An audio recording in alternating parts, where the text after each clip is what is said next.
Probably more than in any other period in history, during the 20th century our towns, villages and the way in which we live have undergone considerable change. Fortunately, in the case of the Isle of Wight, much of the area's social history was recorded on film by skillful enthusiasts for us to enjoy decades later. Perhaps you remember the old side-loading car ferries, or watching the colourful carnival parade through Ryde. Or did you take part in Cows Week during the 1930s, the annual yachting event for which the island is known throughout the world? Or one of the island's car rallies in the 50s? Or maybe you quite simply have fond memories of family holidays by the sea, ice cream on the beach, walks on the pier and trips by coach.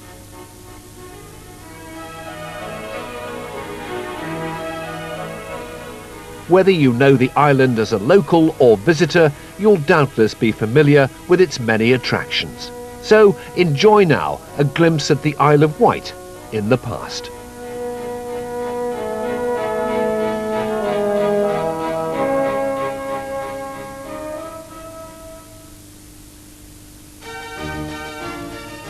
We begin our delve into the archive with this rare colour film taken of the island during the 1950s.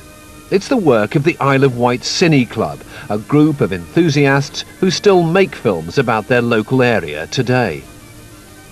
Tourism has always been important to the island, and this film was produced in conjunction with the local council to help whet the appetites of those on the mainland, 4 million of whom used the ferries in 1952 alone, bringing with them 53,000 cars. At a glance, the Isle of Wight might appear much the same as it did at the turn of the century, but in fact it's changed shape over the years, with parts, in some cases even complete roads, literally disappearing into the sea. Despite talk of a permanent road bridge in recent years, it is perhaps the fact that it can only be reached by sea that gives the island a unique and special atmosphere.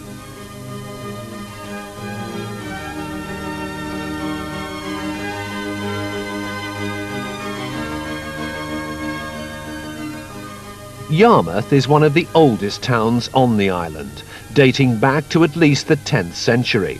It's still one of the principal ports for traffic to and from the mainland, steamships having been in service between here and Lymington since 1830. Those familiar with the town will know it boasts a pier.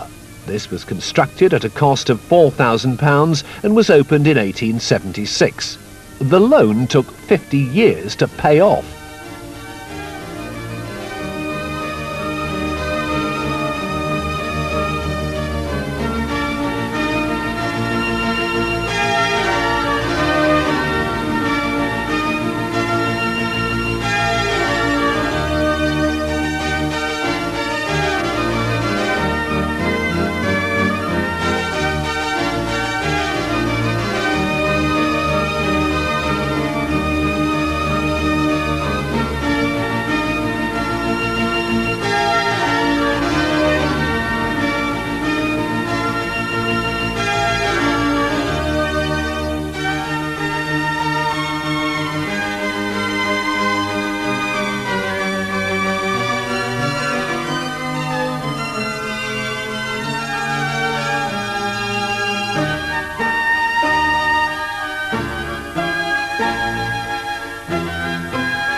In addition to its long-established association with sailing, the sheltered natural harbour at Cowes has long been another major link with the mainland. The Red Funnel car ferries once ran between West Cowes and Southampton.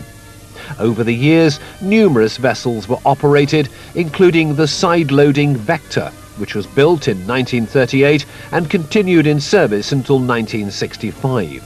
offering at that time the largest car deck in the fleet, and the Balmoral too. Although a fast service runs on the same route, the Red Funnel car ferry now operates from nearby East Cowes.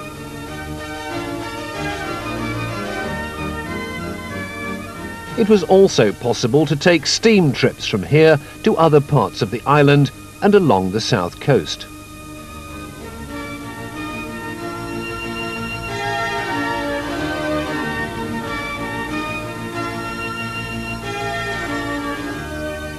Much as today, in the 50s, Cowes' principal tourist attraction was Osborne House, the country home of Queen Victoria and Prince Albert. And for those bringing their vehicles to the Isle of Wight via Portsmouth, the port of call was Fishbourne, a few miles west of Ryde.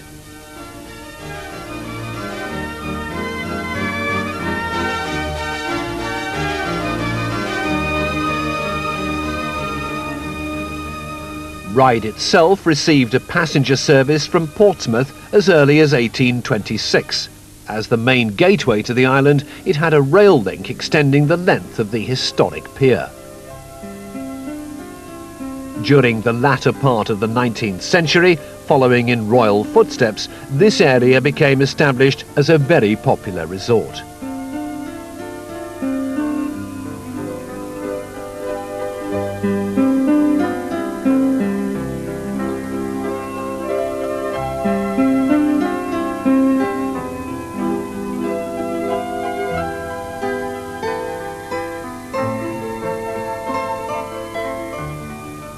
Union Street, the main road from the Esplanade, has a commanding view and a satisfying glimpse of a luxury liner such as the Queen Elizabeth could often be had.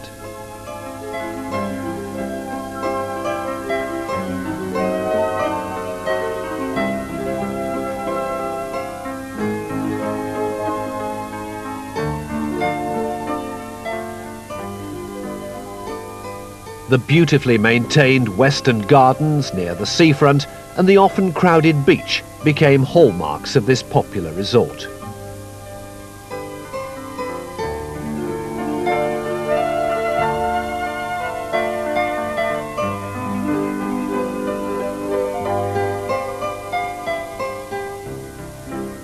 As too did the Esplanade. Do you remember the tour buses, each with its list of excursions displayed on a board? Ah, those were the days.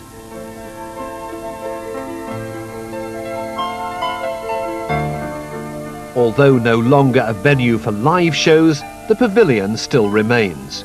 It now forms part of a 10-pin bowling complex.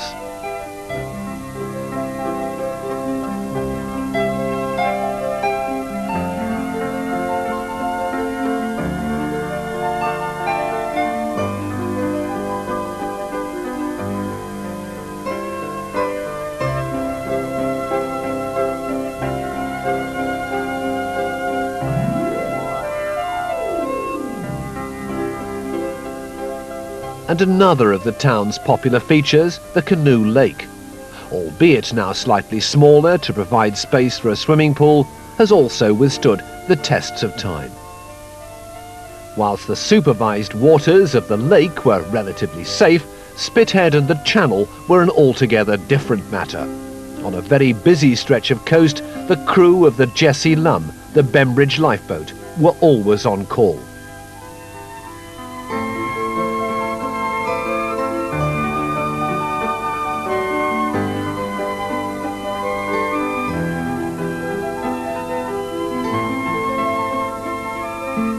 Meanwhile, picturesque areas such as Luckham, Whitecliff Bay and Bembridge continued to be havens for those looking for sand and sea, with perhaps a little less hustle and bustle of some of the island's other locations.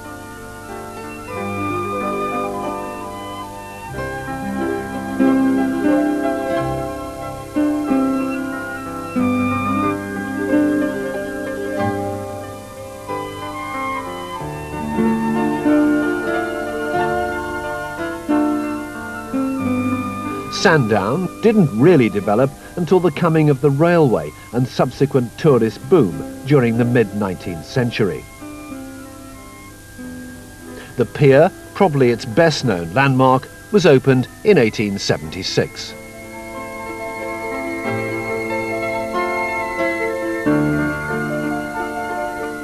Like the beach, perhaps surprisingly, the boating lake and Brown's Golf Centre remained virtually unchanged since these pictures were taken during the 50s.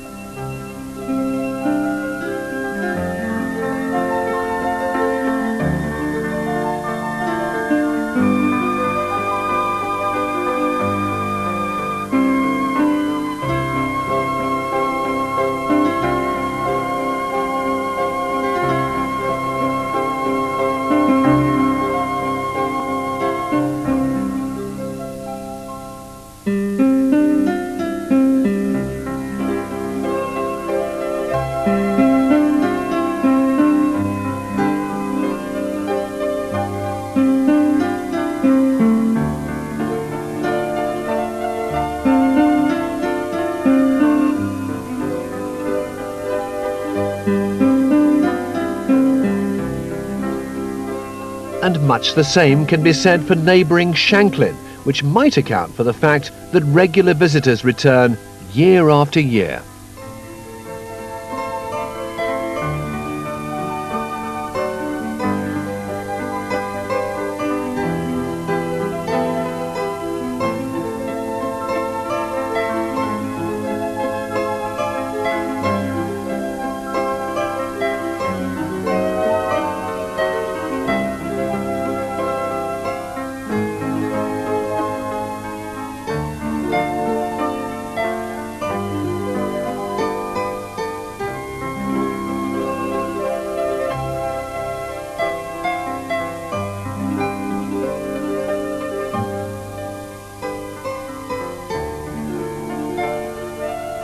Now how's that for a typical English scene? Shanklin Cricket Club pitching leather against willow.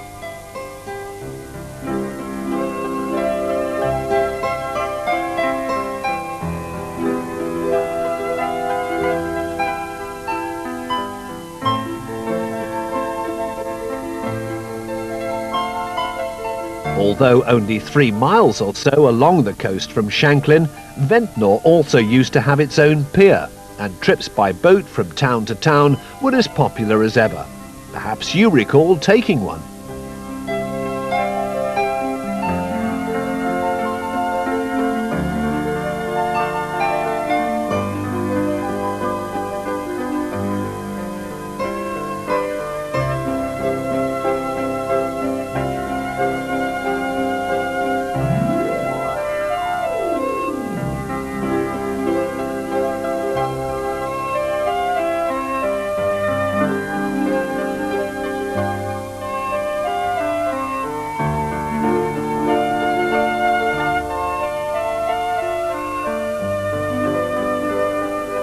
A few miles west, the holiday camp at Atherfield was another popular spot.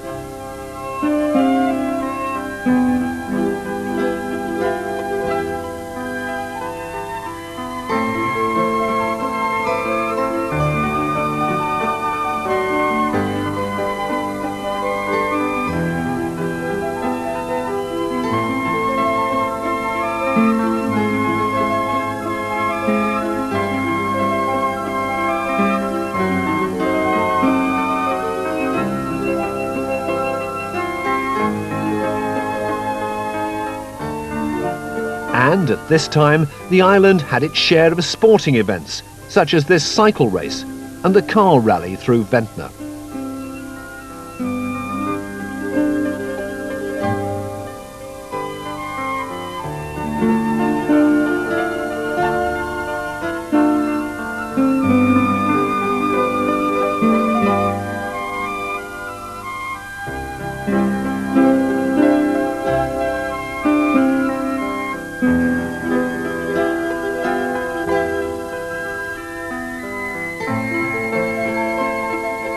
Now that's something you wouldn't see today.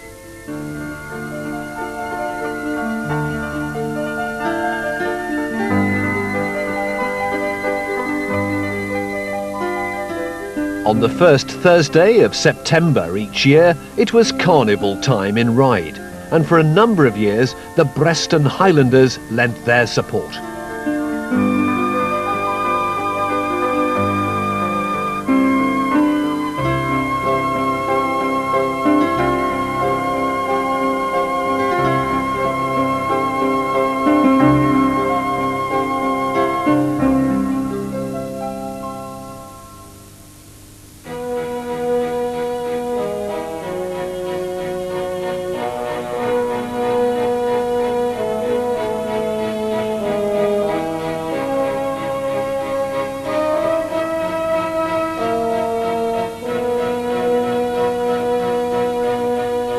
The functions of some of the buildings may have changed and further high street chains have moved in, but Newport, the island's capital, is unmistakable.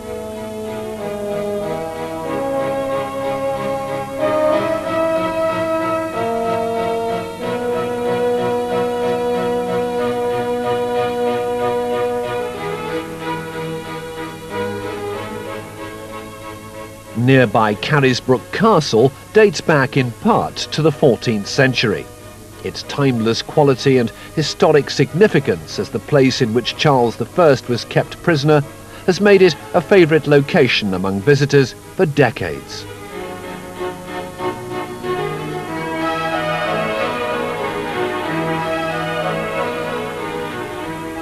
Another slice of the island's history, often included in a tour, has long been braiding.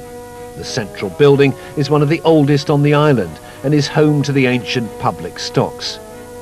The old bull ring is also in the village, although it has been repositioned. And so it's on with the tour through other picturesque villages such as Shanklin and God's Hill.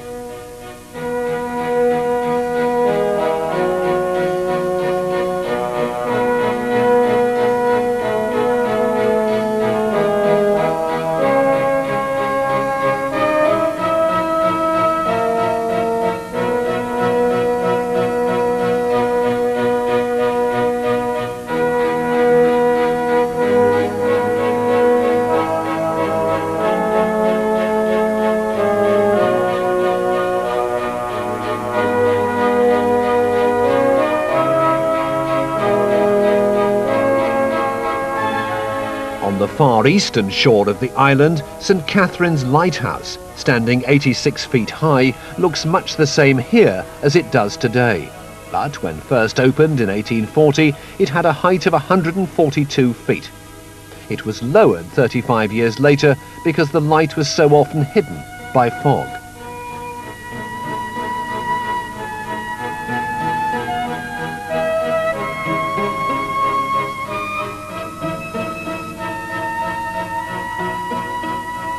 The Isle of Wight can boast better than average weather, miles of beautiful beaches, and a diverse landscape which has led to references such as the Garden Isle and Little England. Perhaps it's not surprising then that tourists have come here since before Victorian times.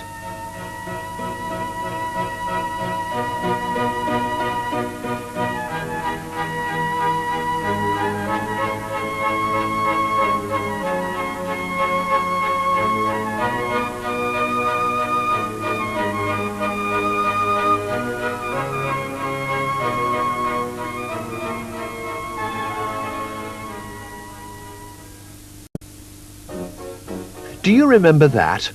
It's the suspension pier at Seaview, which was swept away during the 1950s. These clips, our earliest of the island, were taken in 1919 and reveal quite clearly some of the changes that have occurred during the 20th century.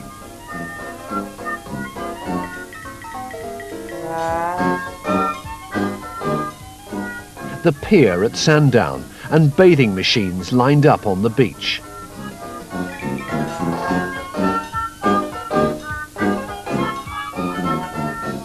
The Cascade at Ventnor, a natural waterfall which was incorporated into the construction of the promenade.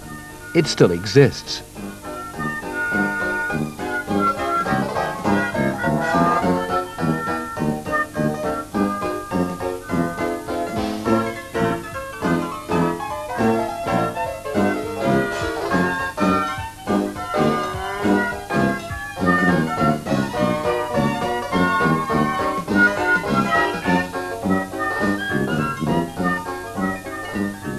And there's the bull ring, which we saw earlier before it was moved.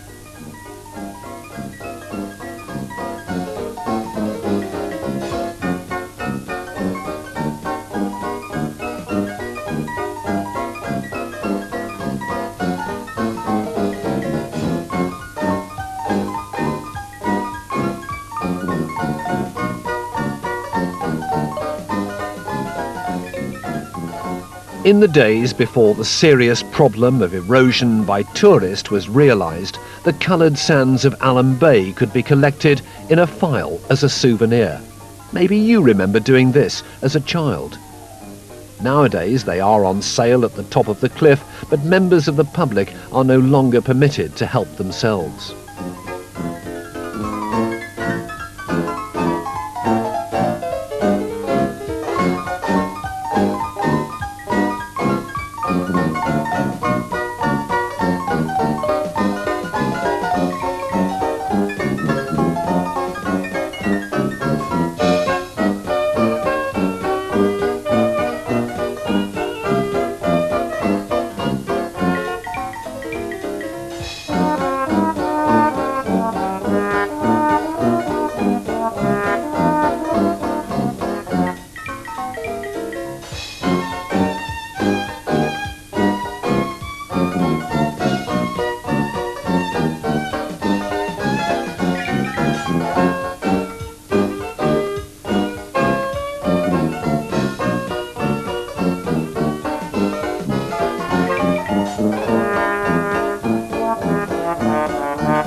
Meanwhile, other areas of the island, such as Winkle Street, look much as they do now, except for the fashions, of course.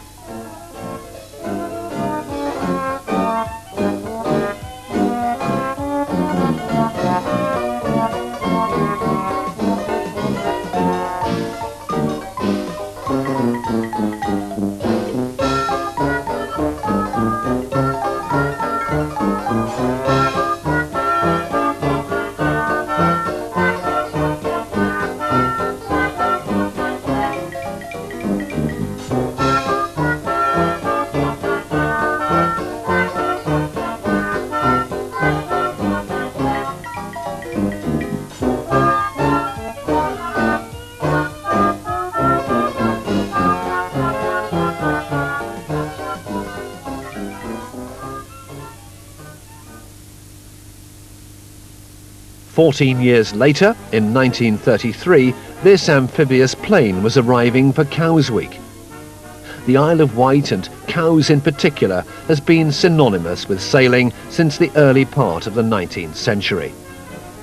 This was reinforced when the Royal Yacht Club, later known as the Royal Yacht Squadron, became established here.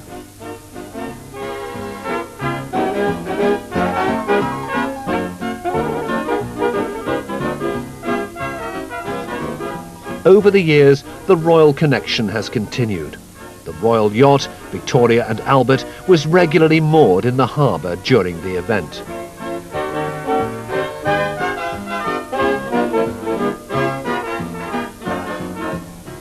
By the 1880s, Cows Week had become one of the most important functions on the aristocratic calendar, and hundreds of society gentlemen and their ladies descended on the island each August.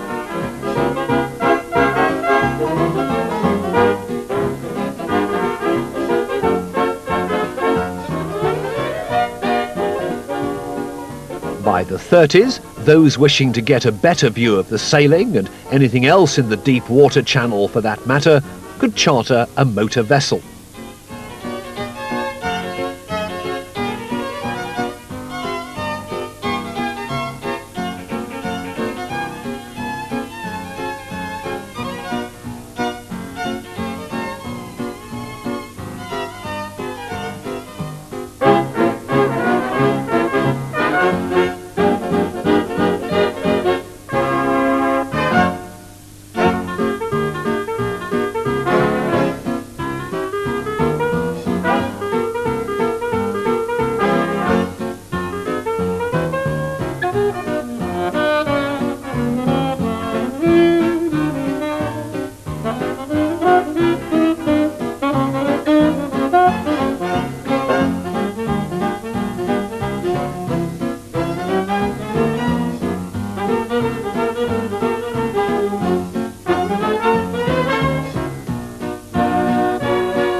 Before moving to its present location, the site of Westcowes Castle in 1854, the Royal Yacht Squadron used to meet at the Gloucester Hotel, from which these ladies observed the race.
During the interwar period, although fewer than during its heyday prior to World War I, the Isle of Wight continued to attract a healthy number of visitors who were enchanted by the area's natural beauty.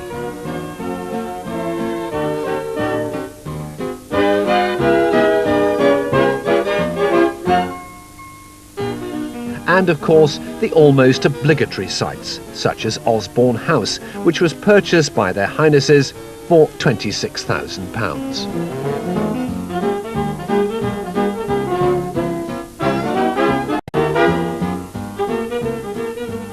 And Carisbrooke Castle, recorded here during the mid-1930s.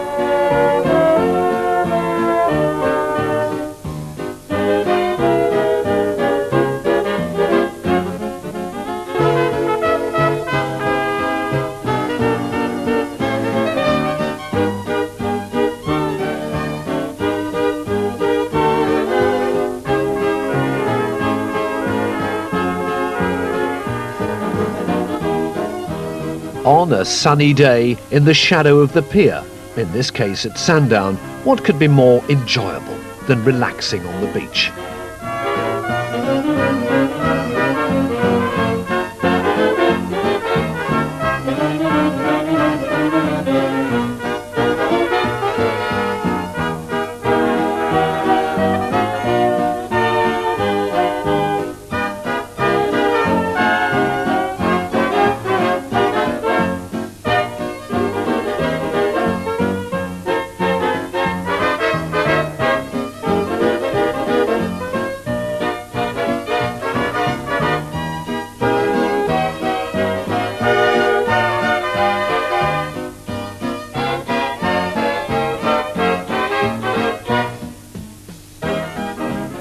Ah, happy days.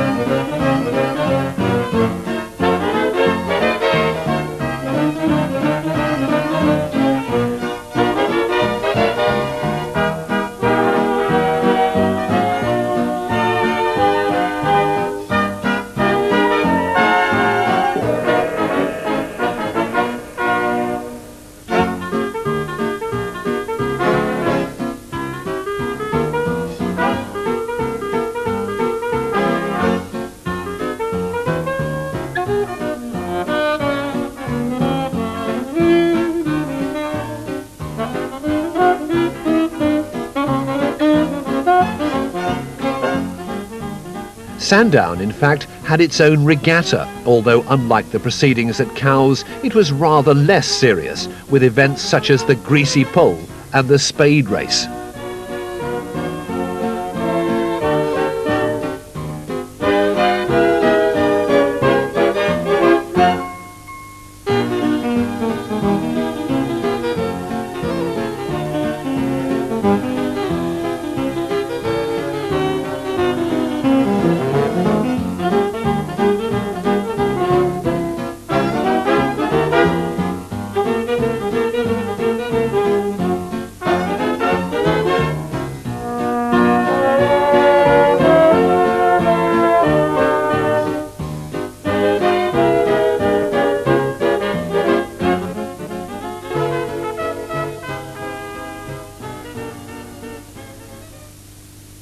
"30 years later, and no longer the preserve of the gentry, Cowes Week 1967 proved to be as big a draw as ever, temporarily swelling the town's population.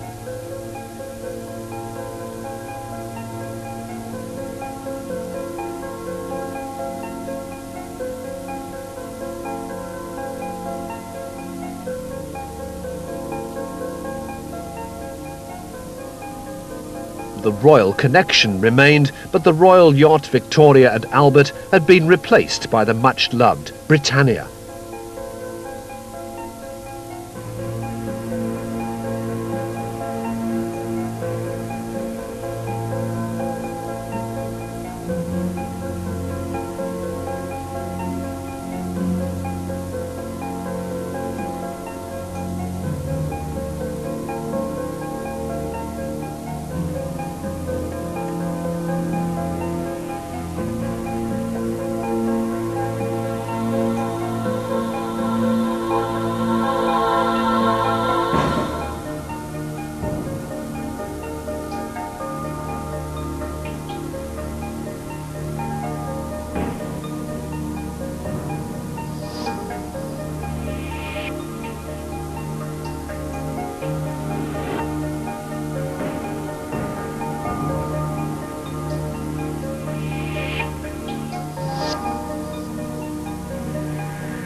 By the 70s, the now familiar red funnel hydrofoils were in operation, with a fast passenger service between Southampton and Cowes. But right now, let's turn the clock back once more, this time to the early 60s and the age of steam.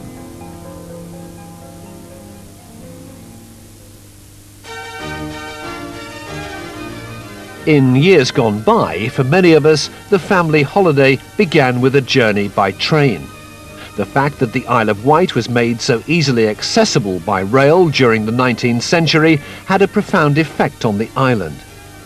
Suddenly it was within relatively easy reach of London, the Midlands, and even as far afield as Yorkshire.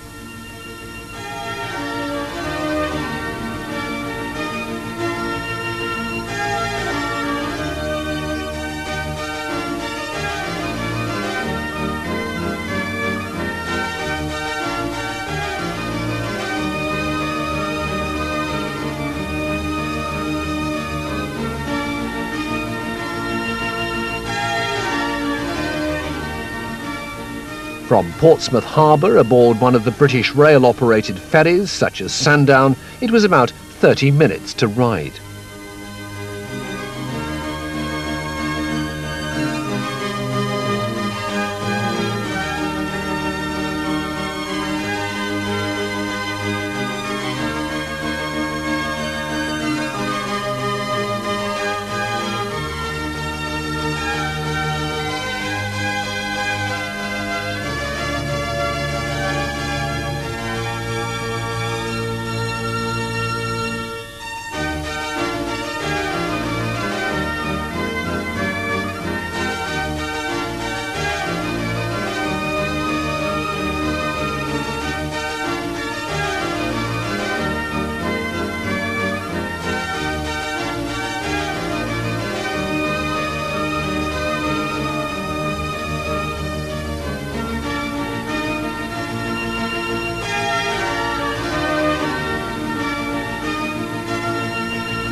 At the other end, it was possible to disembark and join the rail network at the pierhead.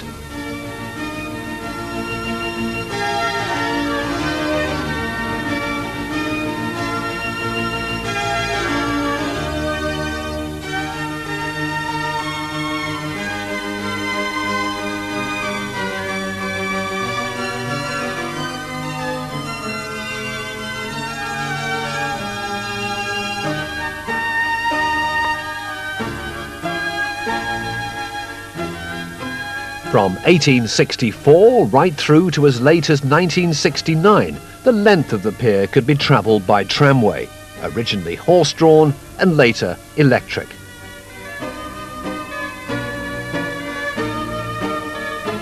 The first line of the island's 55-mile-long railway network ran between Cowes and Newport, but it wasn't long before others followed. The line to Ryde initially ended at the pier, but a new pier was built alongside the original to take the railway. This was opened in 1880.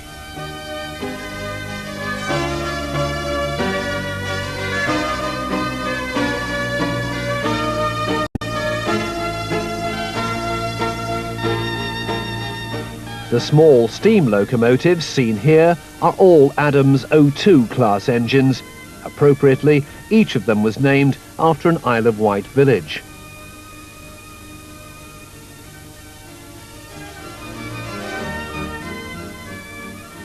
The railway line from Ryde reached Ventnor in 1866, the engineers having first tunnelled through St Boniface Down into an old quarry. It wasn't really until the coming of the railway that the relatively inaccessible south side of the island, with its highly desirable beaches, was developed. Ventnor was a terminus station, and as demonstrated here, the engine would transfer to the other end of the train in order to embark upon the return journey.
Towards the end of the days of steam, much of the rolling stock was quite elderly, and indeed, in many ways, the railway never looked anything but Victorian.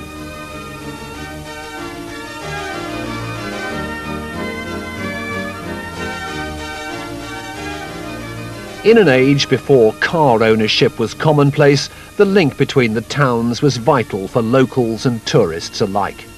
The arrival at Cowes during the summer is a familiar memory to many.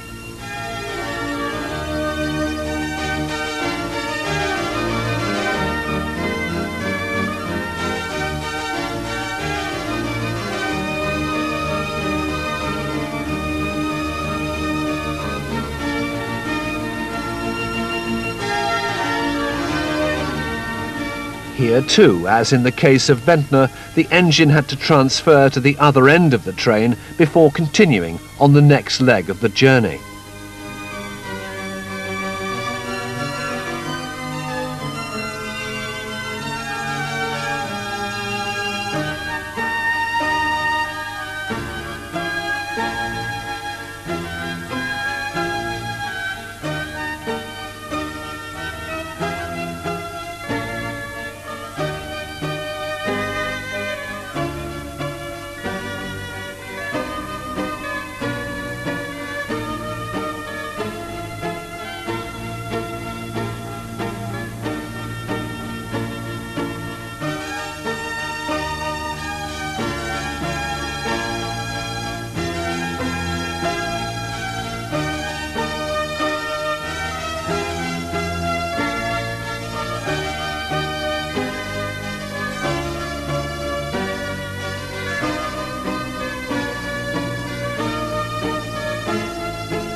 The first electric train on the island, consisting of ex-London Underground stock, built in 1938, ran in March 1967.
And so our journey ends where it began, the pier at Ryde.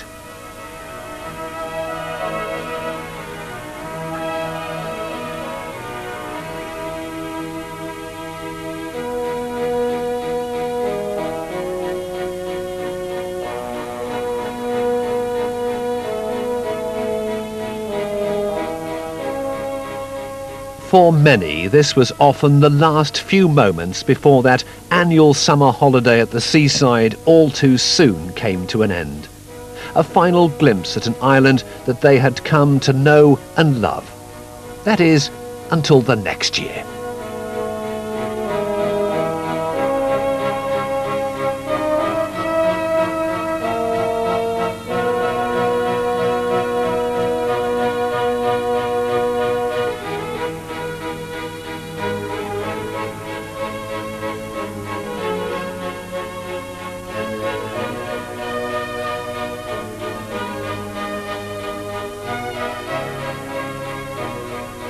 If you enjoyed this programme, look out for other titles in our Places in the Past series.